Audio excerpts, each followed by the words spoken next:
우리 생활에 도움이 되는 법률 이야기 함께하겠습니다. 송지영 변호사와 함께하겠습니다. 변호사님 안녕하십니까? 네, 안녕하세요. 예, 어서 오십시오. 요즘 많이 더워요. 요즘 날씨가 정말 덥습니다. 이 더울 때 뭐 건강 관리를 어떻게 하면 될까요? 밖엔 안 나갑니다. 집안이 제일 안전하다. 이렇게 밖에 안 나가면은 사무실에 에어컨을 엄청 강하게 이제 또 틀어야 될 거고, 그러면 이제 전기요금이 많이 나가지 않겠습니까? 맞습니다. 저도 3부 챙겨 들으려고요.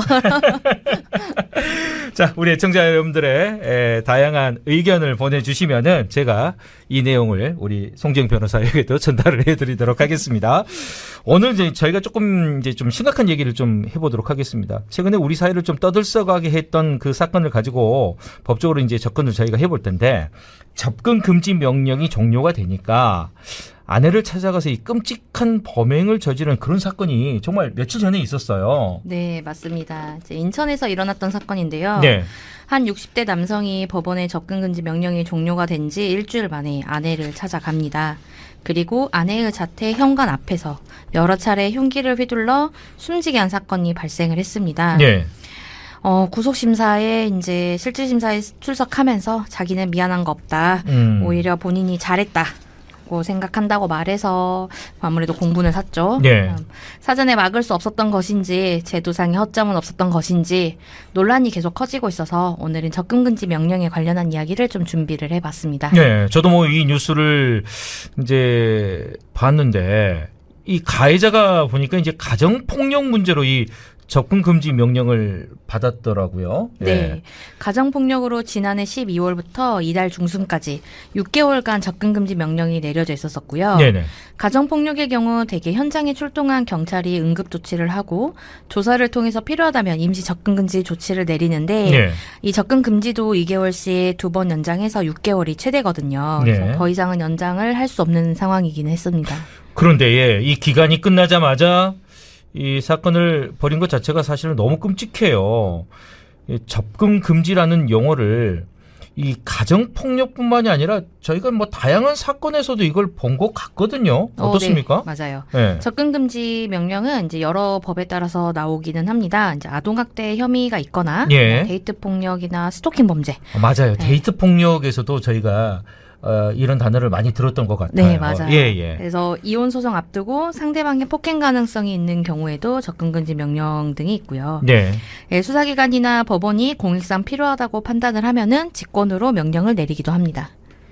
이게 임시조치이기는 하지만 가해자와 신속하게 분리를 해서 피해자를 정신적으로 그리고 육체적으로도 보호를 하는 거. 2차 가해를 예방하는 데 목적이 있다라고 생각하시면 됩니다. 이 접근 금지라는 게 정말 단순하게 저희가 가까이 오지 마세요, 이런 경고는 아니잖아요. 예. 위반하면은 어떤 처벌을 받게 되는 겁니까? 실제로 상담을 해보면 일부 분들은 이제 내 집인데 내가 왜 못 들어가냐 이렇게 이제 이야기하시는 경우도 있어요. 예. 근데 이제 위반하면 형사처벌이 가능한 엄연한 법적 제도이고요. 피해자의 주거지나 직장으로부터 100m 이내 접근하면 안 된다든지, 뭐 전화나 문자나 이메일, SNS까지 전기통신을 이용한 일체의 연락을 금지를 한다든지, 네. 접근 금지에는 대부분 이렇게 좀 구체적인 실행 조항들이 붙게 되어 있습니다. 그리고 이런 임시 조치를 위반할 경우에는 1년 이하의 징역 또는 1,000만 원 이하의 벌금으로 형사처벌 대상이 될 수 있습니다. 네. 그런데 앞서서 지금 이 접근 금지도 2개월에 2번 연장해서 6개월이 최대다, 이렇게 이야기를 하셨어요. 네. 이게 뭔가 좀 아쉽고 걱정이 많이 돼요. 이게 피해자를 그러니까 보호하는 이 수단이 이것보다 참 이 시간을 통해서 참 이 얘기를 저희가 많이 했던 것 같아요. 더 강력한 법이 필요하다, 이런 얘기를 많이 했는데 이것도 마찬가지인 것 같습니다. 예, 이 임시 조치와 더불어서 피해자가 이제 청구할 수 있는 것들 중에 보호 명령이라는 게 있어요. 보호 명령. 예, 이제 경찰의 수사나 형사 절차랑 무관하게 이제 이용될 수 있는 독립적인 제도라고 생각을 하시면 되는데요. 네. 가정 폭력의 경우에는 우리뿐만 아니라 아이들까지도 보호를 해야 되잖아요. 네. 물론 미성년자 자녀에게 직접적인 가해가 이루어졌다면 아동학대 혐의로 임시조치도 받을 수 있고, 하지만 뭐 가족 구성원으로서 보호해야 된다라는 생각이 들 때 접근금지 조치는 물론이고 친권이나 면접 교섭권을 제한하는 방법으로 보호명령을 신청을 할 수가 있습니다. 예. 1년 그리고 뭐 연장의 필요성이 인정이 될 경우에 2개월 단위로 해서 이제 최대 3년까지 연장이 가능해서 예. 보호를 받을 수가 있고요. 피해자와 가족 모두의 안전을 위한 만큼 이 보호 명령을 위반을 할 경우에는 2년 이하의 징역 또는 2천만 원 이하의 벌금에 처해질 수가 있습니다. 예. 예. 네, 이제 안타깝게도 이제 앞서 말씀드렸던 사례의 피해자는 가해자인 남편을 더 자극을 할까봐 우려하는 마음에서 이 제도의 신청을 망설였다라는 게 이제 아하. 경찰의 설명이긴 했습니다. 그러니까 더 강력한 법은 있다는 거예요. 신청을 할 수 있는 제도들은 있습니다. 제도는 있다. 네. 예. 그런데 어찌됐든 간에 지금 이 접근 금지 명령을 위반한 사례가 자주 이제 목격이 되고 있다라는 거고, 맞습니다. 최근에도 이제 그런 사례들이 여러 차례 있었어요. 뉴스를 통해서도 저희가 뭐 네네. 쉽게 좀 접할 수가 있는데, 이 접근 금지가 그러면 이렇게 말씀을 드려도 될지 모르겠지만은 얼마만큼의 제재력이 있느냐, 그럼 이것도 궁금해요. 예. 이제 아무래도 임시 조치이고 뭐 직접적으로 누군가 따라다니면서 감시를 한다거나 뭐 제재의 수단이 있다는 거는 아니에요. 네. 그래서 이제 한계가 있는 거는 맞죠. 그래서 사실 사람들이 많이들 의문 제시를 하는 게 이 접근 금지만으로 뭐 피해자가 긴급한 상황에서 실질적으로 즉각적으로 보호가 될 수 있을까? 예. 뭐 이런 고민들이 많이 있으신데 사실 어려운 경우가 있기는 있죠. 그래서 가해자가 피해자의 동선을 미리 파악을 해서 뭐 마주쳤고 뭐 정말로 주변 도움이나 경찰의 도움을 바로 받아서 이에 대해서 이야기를 하더라도 나 우연이었다 이렇게 주장을 하는 경우에는 이제 네. 처벌이 어려운 경우들도 사실 종종 있긴 있습니다. 예. 그렇다 보니 접근금지 처분을 어기는 사례가 자주 보도가 되고 있고요. 최근 대구에서 접근금지 처분 중에 전 여자친구를 살해하고 나흘간 도주하다 붙잡힌 사례도 있었고, 지난달 동탄에서 납치 후 강금의 살해까지 저지른 남성이 있었었는데 접근금지 명령을 받은 기간이었었습니다. 예. 심지어 버젓이 옆집에 거주하는 경우도 있습니다. 물리적인 이제 접근 금지 위반은 이제 그렇다 치고요. 이게 보이지 않는 온라인상에서 이게 연락하거나 괴롭히는 것도 있잖아요. 이건 이제 피해자가 말하기 전까지는 사실은 좀 모르는 거예요. 이런 경우는 어떻습니까? 그렇죠. 이제 국회 입법조사처의 보고서에 따르면 접근금지 명령이 실제로 이행이 돼서 가해자와 피해자의 접촉을 원천적으로 차단하는 것이 중요하다라고 이제 지적을 하고는 있는데, 예. 현실적으로 접근 자체를 미리 강제로 막는 거는 어렵기는 합니다. 현행법상 가해자가 피해자에게 통신망을 활용을 해서 접근을 하는지 여부를 실시간으로 확인하는 것도 좀 불가능하고요. 예. 가해자에 대한 위치 추적 그리고 통신 이용 조회 같은 것도 할 수는 없습니다. 예.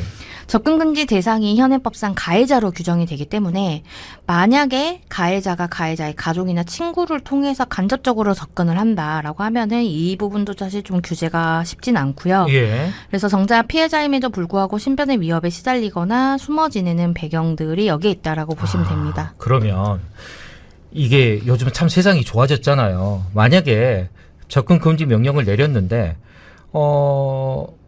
가까이 오면은 뭔가 이렇게 알림을 주는 뭐 그런 거 충분히 가능할 것 같은데 지금도 있잖아요. 네, 있습니다. 네. 이 보복범죄를 우려를 해서 신변보호 요청을 한 일부 피해자들에게는 스마트워치를 지급을 해서 위급 상황 시에 경찰을 호출을 하고 있게 하긴 합니다. 네. 근데 이제 스마트워치가 오류를 일으킨 적도 있고 아이고. 경찰이 출동했을 때 이미 또 다른 사건이 일어나서 이제 좀 늦은 이런 사례들도 있었습니다. 예. 그러면 이제 사실 사람들이 항상 그렇게 나오면은 말을 하는 게 왜 그 가해자를 그대로 뒀냐, 왜 구속을 하지 않았느냐, 예. 왜 그냥 이런 임시 조치만 내렸냐라는 이야기들이 있는데 예. 사실 가정폭력 사건은 피해자가 신체적 상처를 드러내질 않거나 폭력이 종료된 이후에 신고하는 경우도 많고 사실 또 피해자가 괜찮아요 이렇게 얘기하는 경우들도 있어요. 같은 네. 집에 있다 보니까. 예. 그러다 보니까 현행범 체포가 어려운 경우가 있고요.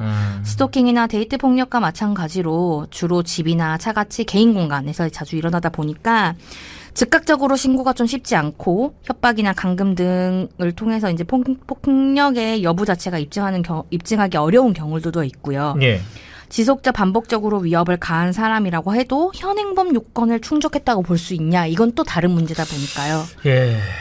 이 접근 금지라는 게 어떻게 보면 최소한의 사회적인 안정망이라고 할 수 있는데 어느 부분은 일정 부분은 지금 재구시를 하고 있지만은 그래도 뭐 정비해야 될 부분들이 많이 보여요. 어떻습니까?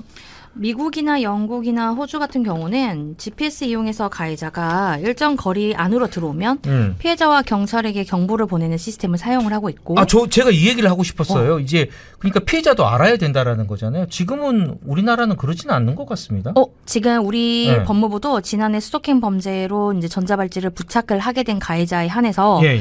피해자에게 가해자 위치를 알려주는 방식을 도입을 했습니다. 네네.